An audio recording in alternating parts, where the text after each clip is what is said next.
ರಾಣಿ, ಊಟ ಆದಮೇಲೆ ನಾವು ಯಾಕೆ ವಾಕಿಂಗ್ ಮಾಡಬೇಕು? ತಿಂದನ್ನ ಜೀರ್ಣ ಆಗಬೇಕಲ್ವೇ, ಅದಕ್ಕೆ. ಹಾಗಿದ್ರೆ ನಾವು ಬೆಳಗ್ಗೆ ತಿಂಡಿ ಮಾಡ್ತೀವಲ್ಲ, ಆಗಲೂ ನಾವು ಅನ್ನ ತಿಂತೀವಿ, ಆಗ ಯಾಕೆ ವಾಕಿಂಗ್ ಮಾಡಲ್ಲ?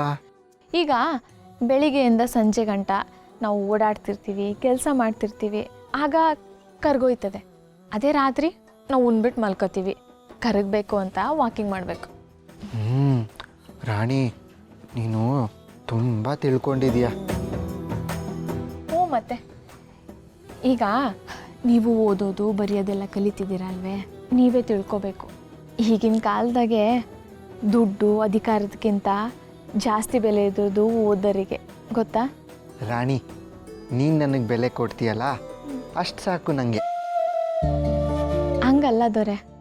ಈಗ ನಾವೆಲ್ಲ ಹೊರ್ಗಡೆ ಹೋದಾಗ 4 ಜನ ನಮ್ಮನ್ನು ನೋಡಿ ಹೊರ್ಗಡೆಯಿಂದ ಖುಷಿಯಿಂದ ಮಾತಾಡಿಸ್ದೆ ಹೋದ್ರೂ ಅವ್ರ ಮನಸ್ಸಲ್ಲಿ ಎಂಥ ಮನ್ಸನಪ್ಪ, ಒಳ್ಳೆ ಜ್ಞಾನ ಐತೆ ಅಂತ ಅನ್ಕೊಂಡ್ರೆ ಸಾಕಲ್ವೇ?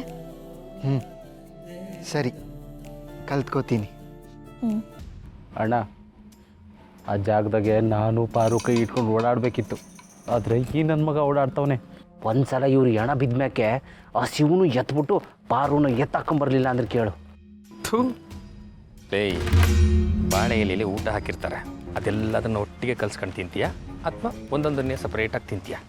ಒಂದಾದ್ಮ್ಯಾಗ ಒಂದು ತಿಂತೀನಿ. ಹಾಂ, ಇದು ಹಂಗೆಯ. ಹಮ್ಮಿಕೊಂಡಿರು, ಫಸ್ಟು ಈ ಕೆಲಸ ಮಾಡೋಣ, ಆಮ್ಯಾಕೆ ಆ ಕೆಲಸ. ಬರಲಿ, ನಮ್ಮ ಮೈಕ್ಳು ಬರಲಿ, ಆವಾಗ ಐತಿ ಅವ್ರು.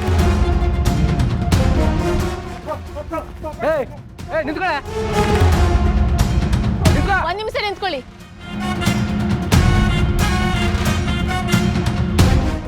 ನನ್ನ ಜೀವ ನಿಮ್ಮ ಕೈನಾಗೆ ಐತಿ. ಏನಾಯ್ತಕ್ಕ? ಯಾರು ನೀನು? ಅಮ್ಮರ, ನನ್ನ ಗಂಡ, ನನ್ನ ಮಾವ ನನ್ನ ಮುಗಿಸ್ಬಿಡ್ತಾರೆ, ನನ್ನ ಕಾಪಾಡಿಯಕ್ಕವ್ರೆ.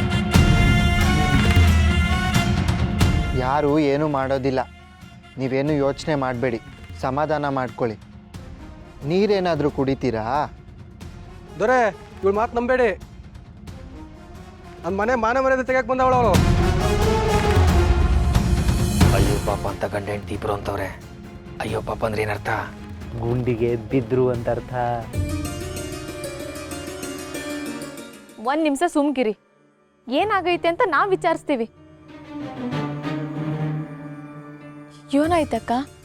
ಯಾರು ನೀನು? ಅಮ್ಮರ, ನಮ್ದು ಕುಶಾಲ್ ನಗರ. ಈ ಊರಲ್ಲಿ ಕೆಲಸ ಮಾಡ್ಕೊಂಡು ಬದುಕ್ತಾ ಇದ್ದೀವಿ. ಆದರೆ ನನ್ನ ಗಂಡ ದುಡ್ದಿದ್ನಲ್ಲ, ಅವನಿಗೆ ಅವ್ರ ಅಪ್ಪನಿಗೆ ಕುಡಿಯೋ ಕೊಡ್ಬೇಕು ಅಂತ ದಿನ ಹೊಡಿತಾನೆ ಅಮ್ಮರೆ. ನನಗೆ ಬದುಕು ಸಾಕಾಗ್ಬಿಟ್ಟೈತೆ.